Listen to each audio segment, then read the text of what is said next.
talking about future flows, this panel is just awesome. If it's happened in this industry, they've done it. If it's happening now, they're doing it. And if it's going to happen, these are the people that are going to make it happen. So, Emma, let's start with you. Can you just give 2 lines on what you do? That intro made it sound like a rock group, which I quite enjoyed. Cool. That's good. And you got the pants on for the rock group, yeah, so that's good. I'm head of investment analysis and research at Hargreaves Lansdown. So my team does equity research, fund research, ESG analysis, and strategic asset allocation. Great. Michaela. Great. My name is Michaela Collett-Jackson. I head up EMEA distribution at Columbia Threadneedle. I'm responsible for all the channels across EMEA for our business selling to the audience here, as well as institutional and insurance. James.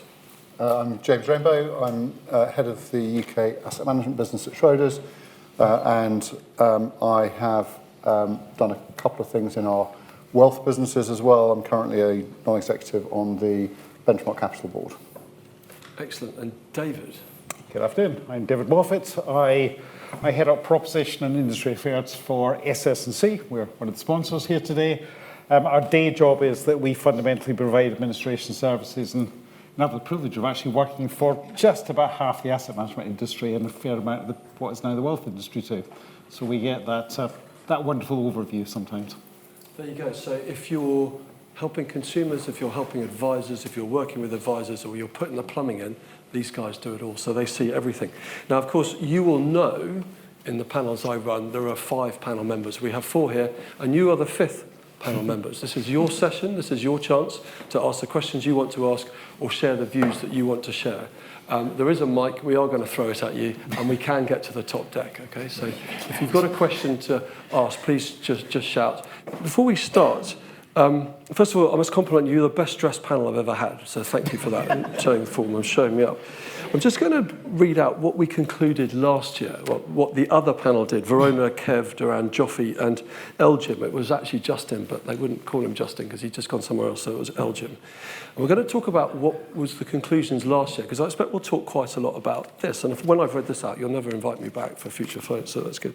So, first of all, what was going on at the time? Solutions replacing funds. Well, we've been debating that today. Bonds are back. I think that was a more market thing. I think that's been right. And ETFs delivering flexibility. Interesting to see to what extent that's gathering pace. What do we need to start thinking about? Retirement income and central retirement propositions, rethinking annuities and private assets. Been a bit quiet on private assets today. We might come back to that. And then longer term, what do we need to think about? Personalization and bespoking, blurring between active and indexing, and tokenization, but not yet. So we can just go now, right? That is the answer. So, right, so we're going to spend a little bit of time just examining what's going on now, what's driving it, and whether we think that's sustainable. So, Emma, representing the consumer, I suppose, what do you see going on now? What are the big shifts in flows that you see now? What's driving them? Do you want the good news or the bad news? All of it. The good news is that investor confidence is significantly higher than it was a year ago. So in terms of flows, we are seeing far more appetite for risk assets and slightly longer holding periods. I would say far longer holding periods. Unfortunately, that's a one-way track for retail investing. The bad news is it's extremely narrow trade. So if I look at the top 10 funds being bought over the last 6 months, agnostic of wrapper, of age, they are basically the same top 10 funds. Ditto, almost the same shares, ETFs and investment trusts. And that means that people are buying in SIP drawdown the same stuff that they're buying at accumulation stage, age 27. And that terrifies me. So that's the good news and the bad news. That's awesome. And what is it they're buying? They're buying tech. Okay. They're buying the Mag 7. They're buying the S&P 500. They're buying strategic beta ETFs that are the tech bit of the S&P 500. Some, if we let them, are buying triple leveraged NASDAQ ETFs, which is just great. And that obviously is slightly concerning because they probably already have shed loads of that in their portfolio already, whether explicitly or just because of the nature of the last 5 years. That's the stuff that's done well. And of course, if you're not rebalancing, which a lot of our clients are not because it's D2C, they will have those biases and then they're doubling down on those biases. And when the correction comes, it's going to be painful. Plus Assurance, 'twas ever thus, past performance sells. Yeah, So absolutely. Although I do think there are a couple of changes. So if you think about, so it's my 5-year anniversary at Hargreaves Lansdown next month. I'm saying that because 2 of my colleagues are in the room so they can give me a party. And I love a party. 5 years ago when I joined, it was pre-pandemic. And our client mix had begun to diversify, but it was predominantly pale male and stale. And those individuals knew what they wanted and knew how to invest and why to invest. They knew what their goals were. Now, the pandemic was divisive. We know this, the haves and the have not. For those that had, they had more money. You know, we acquired 500,000 clients through the pandemic, the majority of which we've retained. But they come to us with a much lower investing capability, a much lower financial knowledge. And so, yes, momentum is always sold, but there's been a client mix which has understood that it's momentum, has understood that diversification is important, has understood that at different life stages you need different things from your portfolio. These clients don't necessarily know that, and so that's why it's doubly concerning. Okay, and just to sort of finalise the gloom, what's the average holding period then? It changes, but people are trading for far more than they should be. Okay, so investment trusts, people are trading almost like shares. okay, so not very long then. Yeah. Okay, wow. Okay, Michaela. Yes. Coming from a completely different angle, what's going on now? What's the big trend you will pick up now that's gaining momentum? Well, I think it's really interesting hearing what you're saying about the individual investor. I mean, our business is serving B2B, so it's serving the advisory community, the private banking community. And when you look at some of the themes that are coming through, it's very different. So where you're seeing a lot of granularity and individualization in trades, we're seeing centralization of trading. It's very much coming into central investment propositions. There are few big decisions that are made in client portfolios that's influencing a lot of money. Now that means, similar to what you were saying, that a lot of the money is going to a small universe of funds. And that is in 2 different themes. You've got those clients who are still investing in what we would call single asset class strategies. So they are doing the asset allocation themselves. On the flip side, it's the centralized investment proposition around multi-asset solutions, to the solutions point that you made earlier. And so there's a bifurcation that's going on in the marketplace around those that are creating the portfolios and those that are opting for a more simplified solution overall. The other theme, which I think is important to pick up, is, and I just thought I'd quote 2 numbers to you, just to kind of compound that, is there's a big industry theme in asset management, and I think it's well documented in the press to think about this concept of oversupply. There's oversupply in terms of the range of funds, and that's having an impact in terms of cost. The money still goes to a very small subset of the universe. But if you look at some of the stats over the last 25 consecutive months, active funds in the UK have lost 77 billion sterling. And over that same period, passive has captured 26 billion sterling. But that means there's 50 billion that's left the industry. So that pie, that opportunity set is shrinking. Now that'll be cash, that'll be cost of living, there'll be a number of factors that play into that. But there is some real dynamics at play which are going to influence not only the availability of product, but also the way that asset managers play in the marketplace. And we'll come on to a conversation around AI, and I think that's very interesting. So 2 themes so far common, right? First of all, concentration of flows. Secondly, slightly worrying, maybe stuff going elsewhere. James, I know you're worried about a number of C's. How are they influencing flows? C's, yes. How are they influencing flows, and what do you want to add? So that people actually know what we're talking about.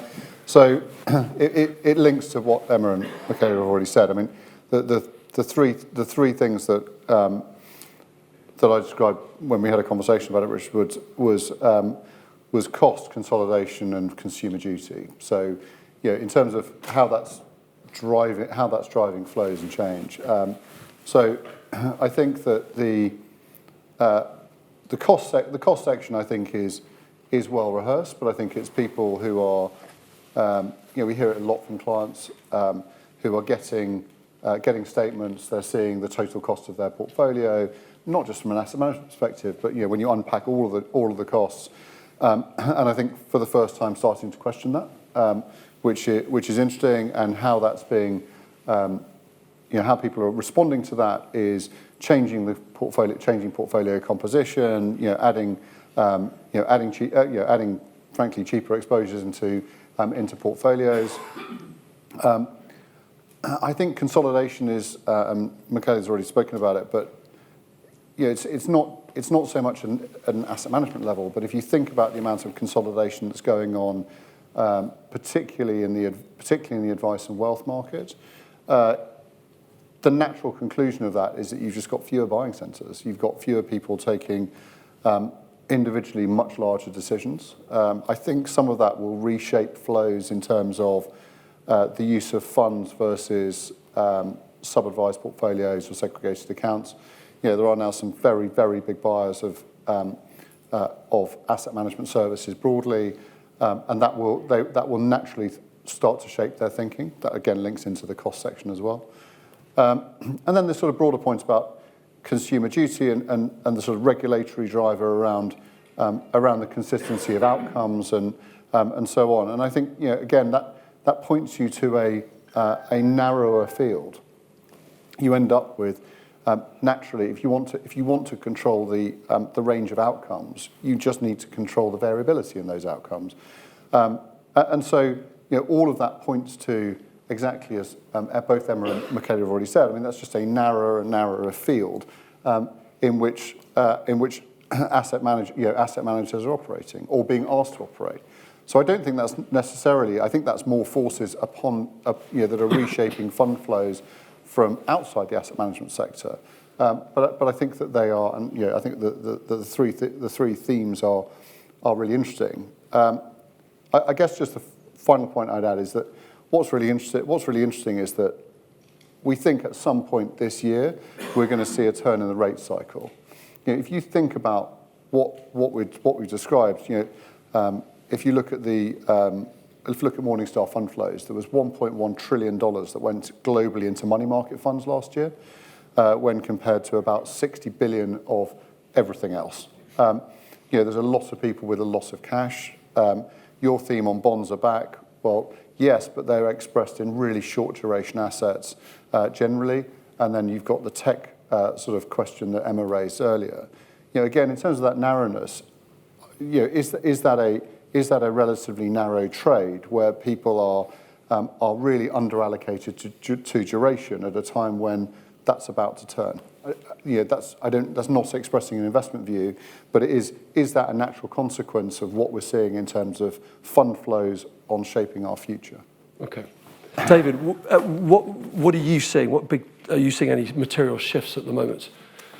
I think I would probably add to James's C probably this additional C of concentration, to be perfectly honest.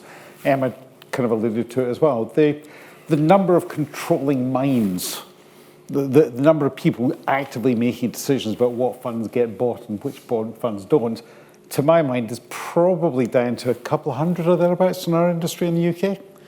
Because, I mean, fundamentally, you look to your own business in this case, Richard. It starts with the rating agencies, many of which, if being really direct about it, have very similar lists to each other. Rather rudely, I think.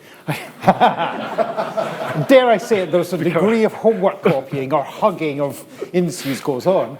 That forms the basis that an awful lot of advisors, a lot of CIPs, a lot of wealth discretionary portfolio managers are building their lists out from in this case. And we've seen consistently, Emma, you probably know the numbers better than I, but certainly in the overall context outside of D2C, fundamentally for the last, as long as I can remember, so probably the last 4 years at least, on a quarter-by-quarter basis, out of 3,750 funds, the top 50, and there is a degree of rotation, but the top 50 are taking more than 80, and in some cases more than 85% of the net fund flow.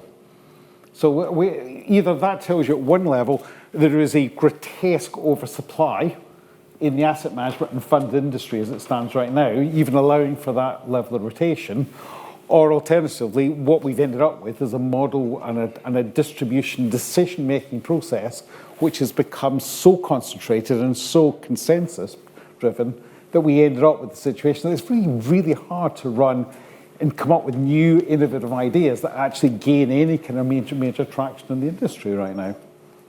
Okay, great. That's really helpful. That's really clear as to where you see us now. Does anybody want to ask or add anything from the floor at this stage? Yeah, gentleman here. I'm going to throw the mic at you. If you're sitting in front of him, watch out, because I've got a knee injury. There you go. Close. Just warming up for the top deck, okay? Go on. Yeah, thank you. Thank you guys for your insights. I think generally, do you think that concentration of flow into these top 50 funds, do you think that's a result of the fact that these funds are almost kind of rated and like seen by the public in terms of like their short-term gains? So obviously tech being very good at like beating earnings year after year, recently Nvidia, you know, just jumping in the, you know, in the spotlight. Do you think that's part of why consumers are focusing really on these very short, like very narrow kind of fund rate, kind of fund? Okay. So what's fueling the concentration? Both, I think, from a consumer point of view, we've talked about it, and a bit from an advisor point of view, and from an institutional buyer. So quickly, what else that we haven't mentioned is fueling that concentration, Emma? It is performance, but I would add to that also information availability. So there's absolutely no denying, I sit here obviously as an employee of a fintech, the internet is wonderful. Information provision democratizes investing, but it also makes information really, really easy to get hold of. So you know what other people are buying, and you know what's doing well. You know what's doing well up to that second, that minute. And you know what other people are buying in other countries. You know, you can wake up in the morning before the London Stock Exchange opens and understand what's driven markets across the US, into Asia, across Europe. So I do think it is, you know, and then you've got to put in algorithmic trading, et cetera, et cetera. So it is, I do feel that although some of these themes were ever thus, as you said, there are accelerating factors that we're living through. And a huge number, I mean, I speak for the retail investor here rather than the intermediated, although we do have an advisory business. You know, the retail investor is now far more empowered to make investing decisions, but doesn't necessarily mean that they're the right ones for them.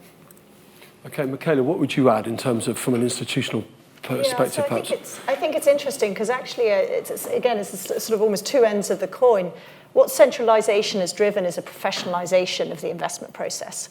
It's a more disciplined way of buying and thinking about what it is you want that fund or that investment to be doing, what you should expect over time. So if there are periods of under or overperformance due to some of those factors that we've just been highlighting, it's well understood. And through that, you tend to see a longer holding period and less reactionary trading as a consequence to it.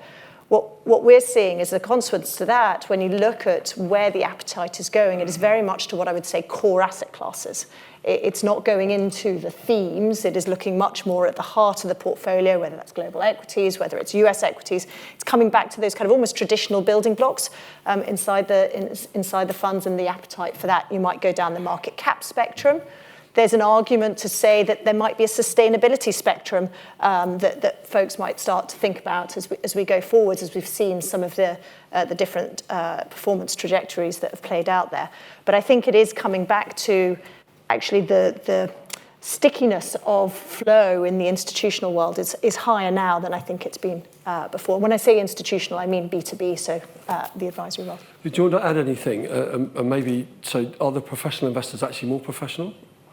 Well, yeah, unquestionably so. But I don't. But I mean, slightly to Emma's point, you know, you can't buck human behaviour. I mean, even when we didn't have the internet and we read old-fashioned things like newspapers. You know, the reality was that well, you know, I was looking around the room and everybody understands the same point, so we should be on reasonably safe ground. Yeah, when you have a period of sustained outperformance of a particular thing, you know, it is very natural that you do get a concentration of flows, and we are in that same position today.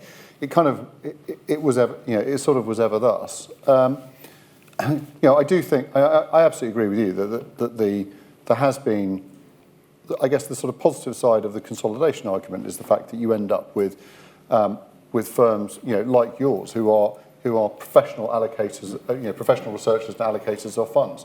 That has got to be a good thing. Yeah, and I think that's been a progressive change, and I think that we're probably in that regard we're as good or as strong as we've ever been as an industry. Cool. Well, we are still human. We do make mistakes. Thank you. I'm going to move on because we sort of set the scene. Now, I want to turn the focus now to, first of all, the wrapper, and then secondly, the contents, in terms of how you see the world unfurling. We have a pretty firm, established player being the mutual fund, been around for nearly 100 years now, 90-something years. We have things around the side, ETFs coming along. We've got direct investing. We talked about that, maybe personalized accounts. We've got segment mandates coming on. What do you think are the... What trends are you think going to be firmly established that are going to change the status quo in terms of what people are buying? So let's address that, and then we'll go into what's going to be in them to address different outcomes. David, do you want to kick on with that? I mean, presumably you're tokenizing everything to substitute everything in the industry by now. Yes, if only we could work out use cases that actually people are going to use and buy. But I mean, fundamentally, we've covered a lot of this today. I mean, I've almost lost track of the number of references we've had to the development and deployment of AI. That's been the whole theme of today. It started for those that were up bright and breezy and early in this case, and Ken from The Economist walking through this, and we've had multiple references through it. So the reality is, I mean, one of the things that's becoming clearer and clearer, at least to me, is that AI in itself is all very well, but maintaining the human being in the loop becomes the critical aspect, whether we're talking about financial advice, whether we're talking about more efficient uses so we can move to if you like, personalization and even hyper-personalization on the front office side to allow fund managers to run not half a dozen portfolios or even a dozen, but run hundreds of portfolios all off the same common set of themes and ideas. That's the true bit that will change the future, I would argue. Blockchain, probably more in terms of asset tokenization than funds. We are looking at both. The asset tokenization for me is about how you create liquidity in fundamentally illiquid assets. That plays into the whole LTAF space. It plays into the government's desire to actually find ways to do off-balance sheet financing for kind of railway projects, for net zero power generation.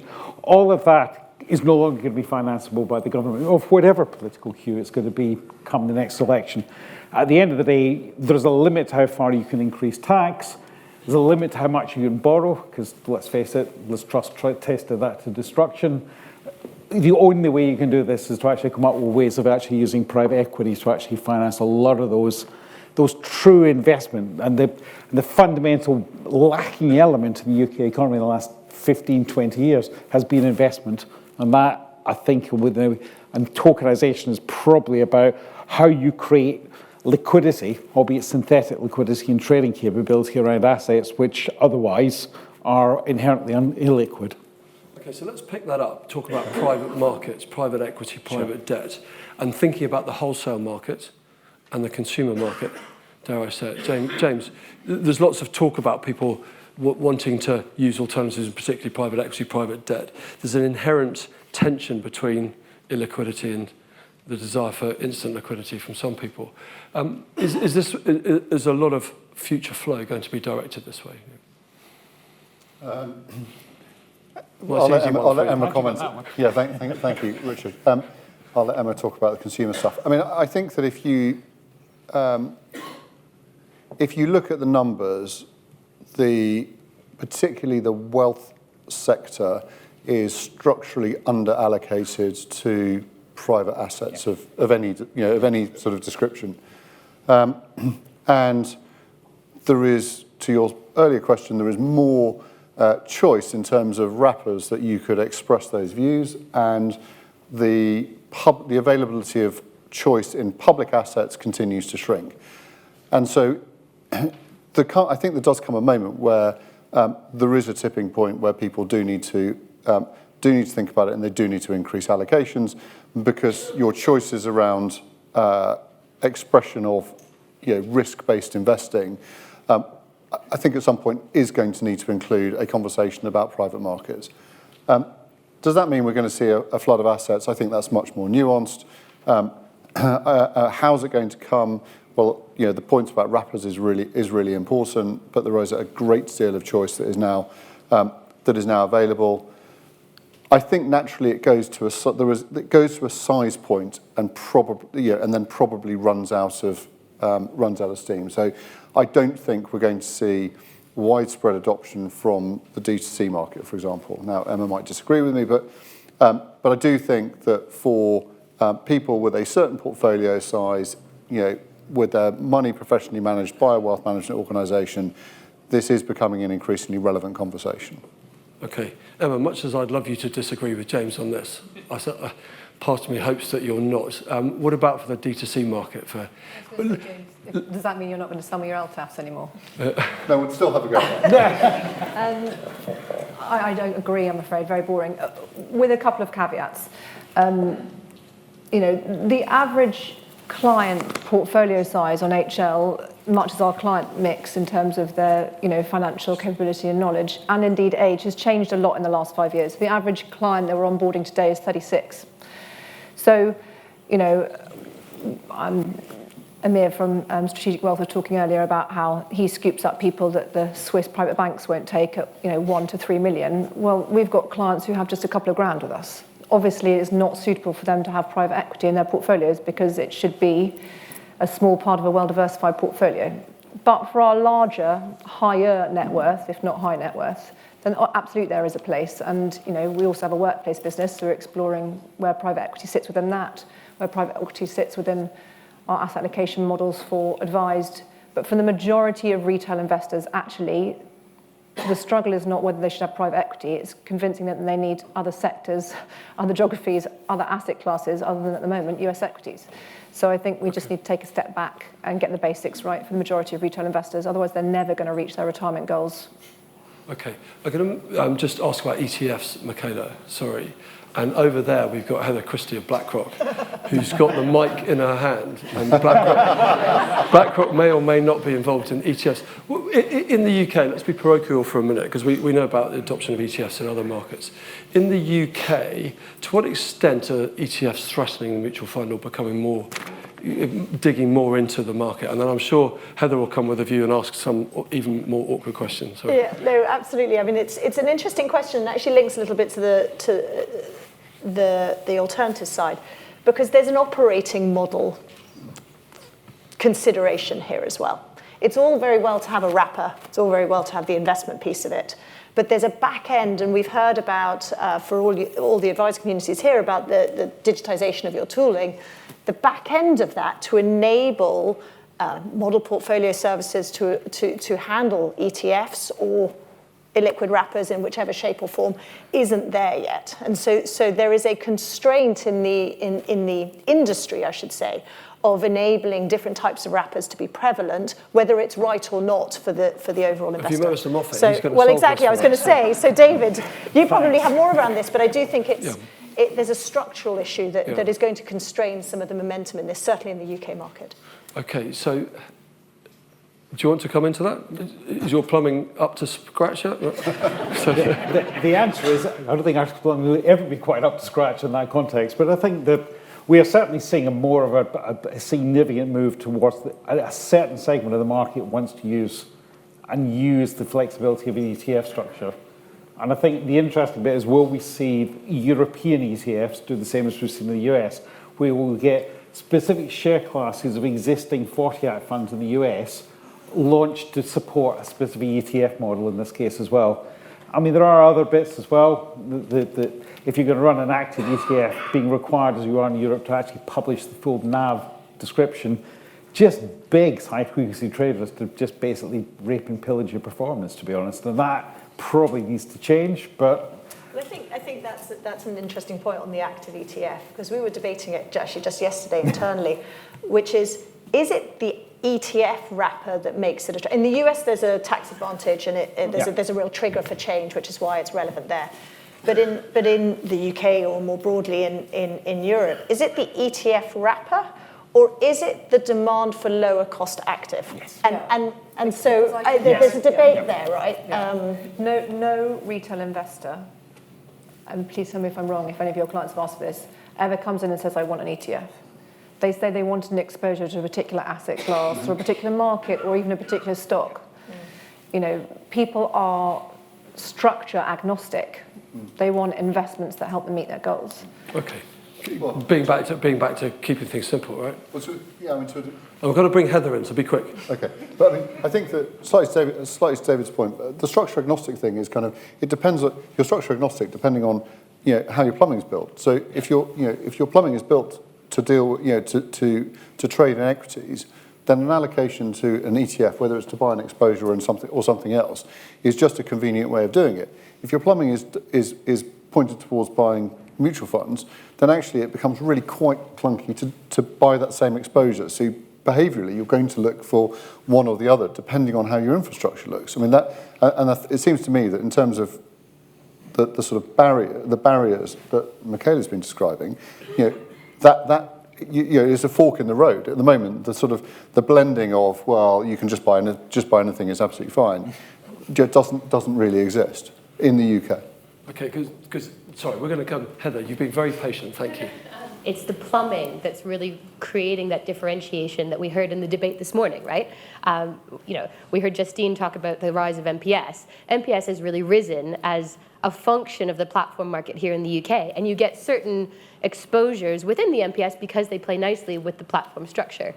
On the other hand, we heard Sean talking about how, you know, in a wealth management firm, and we certainly see this on our side, you see a much greater prevalence of ETFs. You know, firms who run MPS on platform as well as having bespoke offerings will have multi-billion dollars of ETFs in their bespoke offerings, and obviously none on platform for obvious reasons. And I think what the great shame is that the overall UK platform market, which is serving typically a much kind of more mass affluent client set, so not the ultra high net worth propositions that's, you know, ultra high net worth businesses that serve, that wealth management firms serve, or, you know, higher wealth management serve, are getting less granular and potentially less thoughtful investment propositions, maybe not less thoughtful, but certainly less granular investment propositions off platform than they are on platform. And wouldn't it be great if we could see that development within the platform industry to enable private markets, to enable ETFs, to enable investment trusts, etc. Not a question, more of a statement. But it's a great topic for next year's conference, right? Yeah. Sorry, just put it out. Was there a question up that back there or not? Did I see someone raise their hand there? Anyone up there? Luckily, you turned the lights up so we can't see. Okay, we're going to just spend the last few minutes thinking forward to. We've heard about accumulation. Now we're talking about, and Sandy was talking. Sandy was talking about moving into retirement, and giving the talking about retirement being much more personalised. So I just wonder, to what extent do you anticipate flows, or where do you think flows will go into retirement? How does you bring personalisation into that? And just to make it really cool, and then how do you bring that that sort of lifestyle experience, the Taylor Swift, or the status quo if you prefer, into it as well? Who wants to, sorry, 3 questions in one, but you know, time's pushing. Michaela, do you want to go first? Yeah, great. Yeah. So my holy grail to that question, which is basically, can you look at the crystal ball? No. Retirement, I think, continues to be a theme. I think if it was a theme last year, it's even more of a theme this year. I'm not sure how much progress has actually been made in terms of really getting those pathways in play. You're getting older, that's what well, that is definitely true. I'm getting closer to retirement and need to be thinking about it more. But I think the concept is that there are going to be more people coming into retirement now going forwards, and they aren't ready for it. They haven't got necessarily the savings in place to retire at the level that they want to retire. We sponsor a DC report, an academic report that just looks at, you know, those baselines in terms of what people can expect to retire, and it is shocking what the industry has. Now, we talked about advice only being taken by a very small subset of the industry. I think there's a huge opportunity here to think about it, but I don't think we have all the answers as yet. But I do think everyone is collectively working. We certainly are on what's going forwards. Okay, you're sort of addressing, there's a question that's come through here on Emma's phone. I can tell you what she's buying at Tesco's later. What should consumers in retirement consider when they don't have the luxury of time to stay invested to get the benefit of performance whilst drawing an income? So I suppose I'm trying to force you into where's this money going to go? What are the future flows going to be? Okay, so you're saying still people are going to accumulate still? What else? Well, I think the concept of a centralised investment proposition is increasingly going to be a centralised retirement proposition. Is how do you take the money that you've got to make it last longer, and how do you work to plan around what you spend and how you spend it, and what kind of income needs you might have, etc. But I think there's a whole exercise around helping people through that journey, especially for those people who haven't got that nest egg built up to such a degree. But I don't think there are. I think there's some regulatory support that goes into this as well. So you've got two pieces of regulation. You've got the non-workplace SIP default. Well, it's not a huge stretch to imagine that something more compelling happens with pathways, for example. So helping people who are less informed or have less money make smart choices as they enter retirement.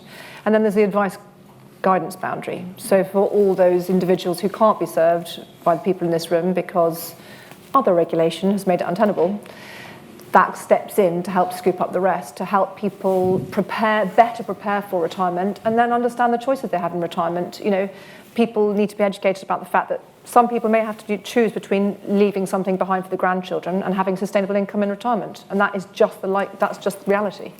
There may, if I may, in this case, I mean, we right now we seem to have gone from a granular model that people either were working and then they were retired, and now I think there's a nuance around that.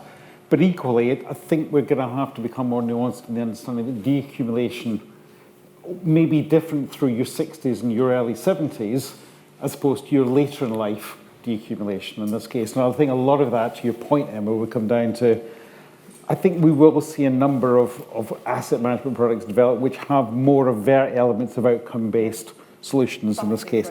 So you can leave them, you can still have them in drawdown, they form part of your estate, so it's not forcing the people down the road of actually buying an annuity as such, but gives them a greater level of certainty around their income, particularly for the later stages of decumulation and retirement.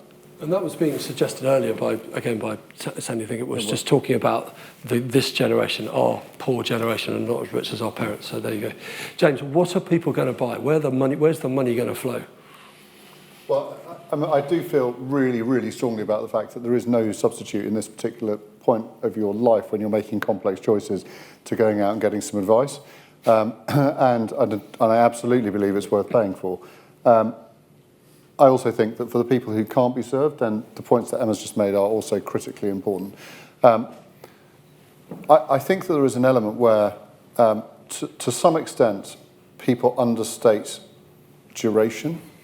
And actually, people are, you know, there's a risk of reckless conservatism where people are not thinking about the fact that they're going to be retired for a very long time, and they may well need to carry much more risk in their assets if they are able to.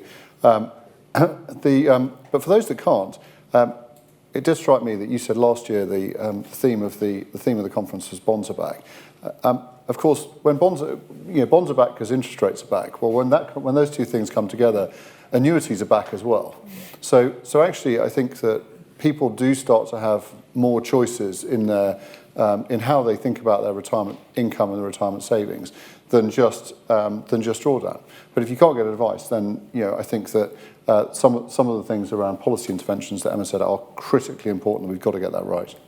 Okay, so in summary there, annuities, some people will carry on drawdown, they'll need to take more risk, and there's still quite a lot of work in progress. I agree with that. Yeah, right. But we've been talking about retirement income, somebody solving the retirement income conundrum for years and years and years.